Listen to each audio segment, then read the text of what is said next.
અહીં આપણી પાસે 4 ચોરસ છે, 1 2 3 અને 4. ઊભી લાઈનમાં 1 2 અને 3 ચોરસ છે. હવે આપણે એક ચોરસ ઉઠાવીને એ પ્રમાણે ગોઠવવાનું છે કે ઊભી અને આડી બંને હરોળમાં 4 ચોરસ બને. તો આપણે સૌપ્રથમ શરૂઆત કરીએ. આ ચોરસને ઉઠાવી અને અહીં ગોઠવીશું.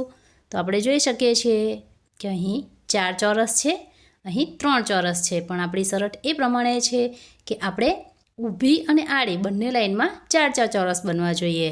તો યલો કલરને ઉઠાવી અને અહીં ગોઠવીશું. તો અહીં આડી લાઈનમાં 5 પણ ઊભી લાઈનમાં 2 બને છે. માટે હવે આપણે વિચારીએ કે આપણે એને કઈ રીતે ગોઠવીશું. તો આ એક ચોરસ છે જેને ઉઠાવીને અહીં મૂકી દઈએ. તો આપણે 1 2 3 4. તો આડી લાઈનમાં 4 ચોરસ, ઊભી લાઈનમાં 1 2 3 4. તો ઊભી લાઈનમાં પણ 4 ચોરસ છે.